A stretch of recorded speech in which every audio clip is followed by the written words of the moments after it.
मंत्र न चले नाम चला लो, नाम न चले तो चतुरासी गुनगुनाने लगो। बिल्कुल अवसर मत दो, जैसे दुश्मन नीचे गिर पड़ा है, आप ऊपर चढ़े हो, अब उसको ऊपर आने का अवसर मत दो। ऊपर आने का अवसर दिया तो अब आप नहीं रखेगा, क्योंकि समझ चुका है कि तुम ऐसी जगह पहुंच चुके हो कि अगर अब हम इसको हरा न पाए तो मुझे जिंदगी भर इसका गुलाम बनना पड़ेगा। मन ने देख लिया है कि अब हम मारे जाएंगे, अब मुझे मरना पड़ेगा, तो वो आखिरी कोशिश करके आपका नाश करेगा। बस आप सावधान हो, इस समय आपके घुटने उसकी गर्दन के ऊपर है, ऐसा समझो। क्योंकि सदगुरु आश्रय, संत आश्रय, सत्संग, नाम धाम आश्रय, वो विचलित हो रहा है, गड़बड़ा रहा है। कोई तो मिले ऐसा, थोड़ा तो हमें जीवन दान दे, क्या विषय हो, थोड़ा तो मुझे विषय सेवन करने को मिले। चूक कर दी तो फिर गिरा देगा। परमहंस श्री ओंकारानंद सरस्वती जी ने जब बिल्कुल नई अवस्था को सामने उनके गए, तो उनका अच्छा बच्चा, बड़े भाग्यशाली हो, वैराग्य मार्ग में आए हो, पर ध्यान रखना, एक सांप को जब बंदर पकड़ता है तो बोले ऐसे ऐसे जड़ में रगड़ता है, फिर देखता, सू तो नहीं बोला, फिर रगड़ता है, और वो मरने पर भी रगड़ता ही रहता है कि कहीं से मैं जान लूं। बोले बस ऐसे ही साधु को, साधक को, उपासक को अपने मन को रगड़ना है। राधा वल्लभ श्री हरिवंश, राधा वल्लभ श्री हरिवंश, राधा वल्लभ श्री हरि। अगर सू बोलने का मतलब अगर थोड़ा भी विषय स्फुरण रह गया तो अभी रगड़ते रहो राधा वल्लभ श्री हरि, फिर सच्चाई नहीं बजे किसी और कुछ क्या करें, कुछ है ही नहीं यंत्रों में, वो स्फूर्त है केवल वही। अब उसको भजन थोड़ी करना है, रह ही नहीं गया, कुछ करना ही नहीं रह गया है। हंस रहे, खेल रहे, बात कर रहे, खा रहे, पी रहे, चल रहे, ठाड़े बैठे परे उताना, कबीर काहे हम राय ठिकाना। हंस रहे, पर वो स्थिति प्राप्त करने के लिए निरंतर अभ्यास की आवश्यकता है। श्री भगवान कह रहे हैं कि परमम पुरुषम दिव्यम याति पार्थानुचिंतयेत्, जो मेरा सदैव चिंतन करता रहता है, दिव्य परम पुरुष का साक्षात्कार उसको अपने चित्त में ही हो जाता है। चित्त स्थान भगवान वासुदेव का है। शरीर छोड़ने के बाद नहीं, शरीर रहते ऐसी आनंद की वृत्ति उदय होती है। अब उनके लिए शब्द ही नहीं तो क्या वर्णन करें। ऐसी आनंद की, उसी आनंद में वो आनंद समुद्र प्रभु प्रकाशित होने लगते हैं। पर उस आनंद में जहां आपका थोड़ा प्रवेश होता है, आप उलझ करके विषय की तरफ चले जाते हैं। ध्यान देना हमारी इस बात को, या अनुभोगम में बात कहते हैं। जब आपको भजन का थोड़ा आनंद मिलेगा तो आप थोड़ा निश्चिंत जैसे होते हैं, उसी समय मन आपको विषयों में फंसा देगा। जब आपको भजन का अभ्यास बढ़ने लगे, आनंद मिलने लगे, तो आपको उदासीनता बढ़ानी है, हंसना नहीं है, लोगों से मिलना नहीं, खेलना नहीं है, क्योंकि इस समय चढ़ाई का है। आनंद स्फुरित होने लगा, बचाओ, बिल्कुल आसपास से सुरक्षित हो जाओ। वो आनंद ही आपको ऊपर ऐसी स्थिति में ला देगा जहां विषय नहीं ले जाए। भगवान कह रहे परमम पुरुषम दिव्यम याति पार्थानुचिंतयन्, जो निरंतर अभ्यास चिंतन का करता है, उसे चित्त में ही भगवत साक्षात्कार हो जाता है। सूक्ष्म लड़ाई है ये, कोई बाहर के लाठी डंडा गोली वाली लड़ाई नहीं है, ये अंतर की लड़ाई है। इसमें बड़े बड़े हार जाते हैं। अगर कोई जीत पाता है तो एकमात्र भगवान को समर्पित चित्त वाला जीतता है। हमें लगता है आपको बढ़िया समर्पण का अवसर है। अब आपको ये जो मना किया जाता है, उन विषयों का भोग करते, विषयों का सेवन करते, तो फिर ऐसा लगता है हम नहीं कर पाएंगे, हमारे पास कोई चांस नहीं रह गया कि अब आपको संभाल सके। इसलिए आप सहयोग कीजिए। ये बाहरी आनंद 4 दिन का है, मान जाओ, बाहरी आनंद। न किसी के घर जाओ, न किसी को रंग लगाओ, न किसी से रंग लगवाओ, अपनी प्रिया प्रीतम के साथ होली खेलो। यहाँ जो सत्संग हो रहा है ठीक है, सुना, एकांतिक किया, कुटिया में जाओ चुपचाप, अपने श्री जी को रंग लगाओ, श्री जी के सामने पद गाओ, श्री जी के सामने नाचो, उन्हीं तो भावना में उनके साथ खेलो, किसी और की जरूरत नहीं। कोई अब दूसरा हमें छुए, दूसरा कोई हमारा अपना बने, अब हमें जरूरत नहीं है। देखो हमारी भाषा समझ में आ रही हो तो समझ लेना, नहीं बाद में पछताओगे। किसी को भी अपने साधन कक्ष में प्रवेश मत दो, किसी को अपनी कुटिया में मत आने। आप यहाँ गृहस्थ नहीं हो, यहाँ भी रह रहे हो, भले गृहस्थ वेश में रह रहे हो, आप वनवासी हो, आप श्री जी के उपासी हो, कोई व्यवहार की जरूरत नहीं। जब ऐसे रहोगे तो श्री जी आएगी आपसे खेलने। निष्ठा, हृदय में निष्ठा। अब व्यवहार की गुंजाइश नहीं रह गई, हमारे पास समय नहीं व्यवहार का। हमारी बातें मान लो, पर आप लोग मानते नहीं हो, इसलिए कोई रंग नहीं चढ़ पा रहा।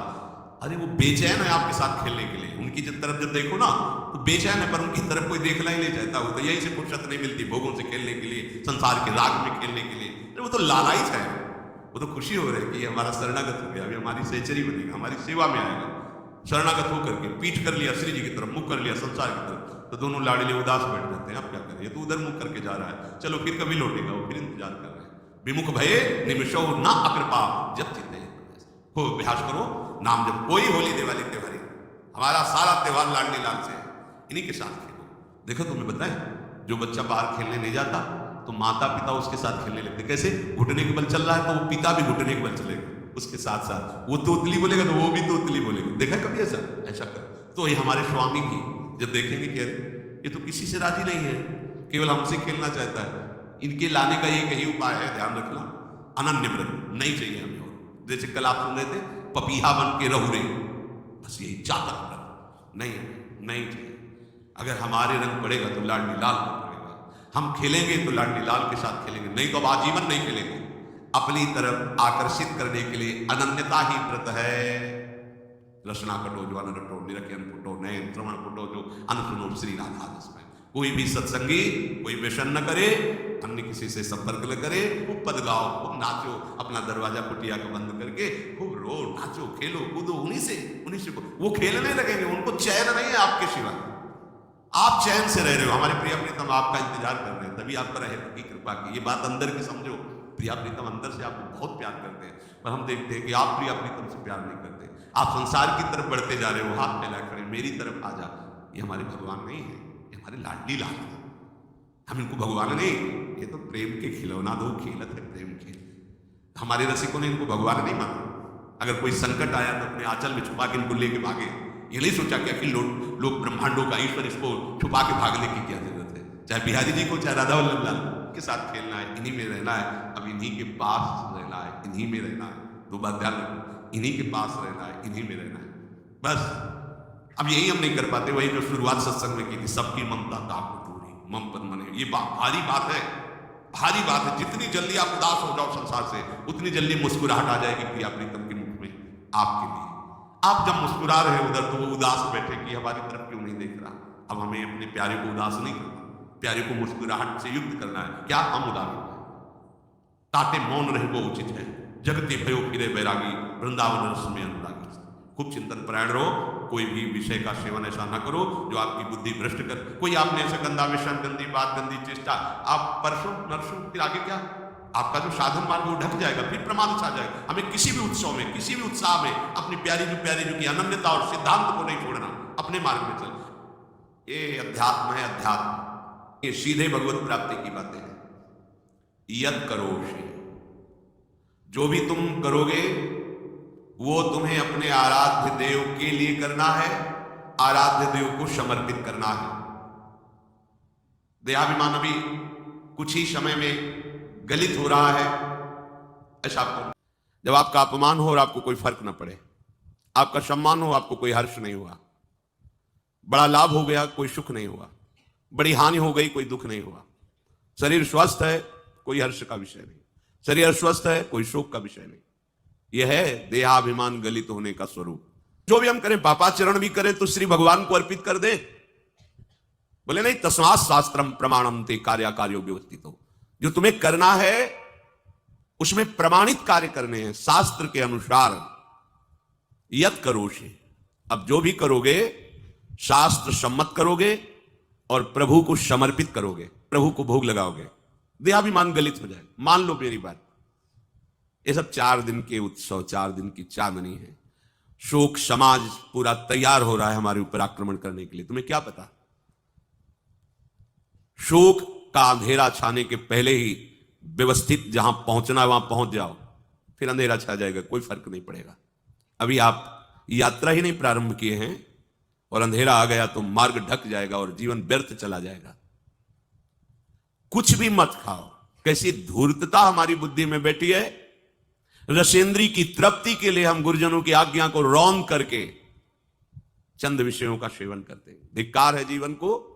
यदि आज्ञा उल्लंघन करके अमृत भी पीने को मिले तो विष हो जाएगा, ध्यान रखना। इंद्रियों की चाटुकारिता करते हद हो गई। अरे संसारी पुरुष में ऐसा देखे तो चलो, लेकिन जो भगवत मार्ग के पथिक, धिक्कार तुम्हारे जीवन को। प्रिया जी को बिना भोग लगाए अर्पित किए तुम पाने के लिए उत्साहित कैसे हो रहे हो? जिन वस्तुओं को निषेध किया गया है उनकी तरफ स्वप्न में भी अगर गति हो तो जलन होनी चाहिए कि स्वप्न में भी हमने कैसे स्वीकार कर लिया। कभी कभी ऐसा लगता है कि भगवत प्राप्ति बहुत कठिन है, ये समझने वाले नहीं। मेढक को तौलने का अगर हमें आदेश मिले तो तौलना बहुत कठिन है, ऐसे है। सावधान हो जाओ। ये आज्ञा का उल्लंघन तुम्हारे लिए नारकी गति का काम करेगा। अगर आज्ञा है कि अमृत नहीं पीना तो मत पीना, नहीं वो विष हो जाएगा। और अगर आज्ञा है विष पी लीजिए तो गरल सुधा रिपु करहि मिताई, गोपद सिंधु अनल शीतलाई, वो विष अमृत हो जाएगा, तुम्हारा शत्रु तुम्हारा मित्र हो जाएगा। ये भव समुद्र गाय के खुर के गड्ढे के समान हो जाएगा। आज्ञा बहुत बड़ी सिद्धि है। ये मूढ़ता का त्याग कीजिए। आप जानते हो, जानते नहीं है? नहीं, तुम नहीं जानते हो, तुम्हें वो जान रहे हैं। अगर तुम अपना आनंद चाहते हो, सुख चाहते हो, तो आज्ञा पालन करो। इसी से देहाभिमान गलित होगा। तुम्हारी एक एक वृत्ति उस सर्वात्मा प्रभु बैठे देख रहा है, और उन्हीं के रिझाने के लिए तो तुम्हें मानव देह मिली, भगवत मार्ग मिला। ये ध्यान रखो, एक बार भी बिना भोग अर्पित किए हुए जो पाओगे वही तुम्हारी बुद्धि भ्रष्ट कर देगा। देख लो आंख खोल के कैसे बुद्धि भ्रष्ट होती है। वो अपने आराध्य देव इष्ट देव की ही निंदा करने लगता है। बुद्धि गिरी मतलब सर्वनाश, जो शास्त्र में कहा गया है, कामः संजायते क्रोधा क्रोधा स्मृति विभ्रमा स्मृति भ्रंशात् बुद्धिनाशो, बुद्धिनाश को ही कहा गया प्रणश्यति, नष्ट हो गया, वो किसी काम का नहीं। यत करोषि, जो भी कर रहे हो वो प्रभु के लिए हो और प्रभु को अर्पित करो।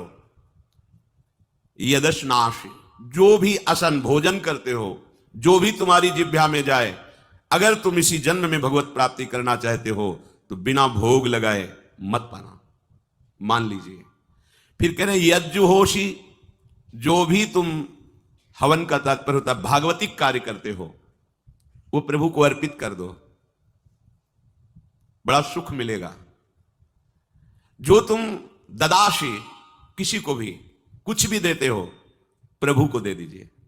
देने के पहले उसमें भाव कीजिए, राधा वल्लभ लाल इसके हृदय मंदिर में बैठे हैं। अब भोजन जल वस्त्र जो भी आपको उसको दिया तो उस व्यक्ति को नहीं दिया, सीधे ठाकुर जी को दिया, राधा वल्लभ लाल को दिया। यत तपस्यासी, जो भी तुम तपस्या कर रहे हो, काम वेग को सह रहे हो, क्रोध को सह रहे हो, गर्मी सर्दी सह रहे हो, अनुकूलता प्रतिकूलता सह रहे हो, ये भी प्रभु को अर्पित कर दो। भगवान तो चिदानंद समुद्र है। कोई भी नदी चाहे बाढ़ युक्त जाके गिरे या गिरना बंद कर, समुद्र में कोई फर्क नहीं पड़ता। इसीलिए सेवक जी ने कहा है, मांगो मन मनुष्य दासी अपनी कर, पूर्ण काम सदा हृदयम। हे पूर्ण काम प्रभु, यद्यपि आपको मेरी जरूरत नहीं है, पर मैं अपने लिए मांग रहा हूं कि अपनी दासी बना लीजिए। मद भक्तो मईश्वरे सर्वज्ञे परम गुरु वासुदेवे समर्पित सर्वात्म भावः, यत् पश्यति शृणोति स्पृशति वा सर्वमेव भगवान वासुदेवः, इत्येवं गृहाविष्ट बुद्धिर मदभक्तः सन एतत् यथोक्तम सम्यक दर्शनम विज्ञाय मदभावाय मम भावो मदभावः परमात्म भावस्तस्मै परमात्म भावो योपपद्यते युज्यते घटते मोक्षम गच्छति। वेद कहता है, भगवान की वाणी, मदभक्तो, जो मेरा भक्त हो गया है। अभी हम देह भक्त हैं, भोगों के भक्त हैं, विषयों के भक्त हैं, काम क्रोध लोभ मोह जब जो चाहता है हमें परास्त कर देता है। लेकिन जो मद भक्त हो गया उसको नहीं। बाहरी वेश परिवर्तन से मद भक्तो नहीं होता। कभी कभी हंसी आती है कि अमृत कुंड को छोड़ करके मल कुंड का स्वाद लेने के लिए कितना लालायित है जीव। कैसी मंद बुद्धि, मतलब एकदम लगता है कि वाह प्रभु आपकी है विचित्र माया है। ये इधर कूदे तो अमृत कुंड है, इधर कूद रहा है मल कुंड है। वो जानबूझ करके अमृत को त्याग करके मल कुंड में जा रहा है, जहां हमारी प्यारी जी और प्यारे जी की ऐसी सुख वृत्ति है। वेणु कानन कुणित श्रवण सुंदर सुनत मुक्ति सम सकल सुख पाए पग पेलिरी। मोक्ष सुख को भी लात मार करके जिस सुख में बढ़ा है, कैसा आश्रय है। हमारे युगल सरकार का ऐसा सुख है कि मोक्ष सुख थूक देने योग्य हो जाता है। सरकार को एक तुच्छ विषय के लिए छोड़ देते। कैसे भक्त हो तुम।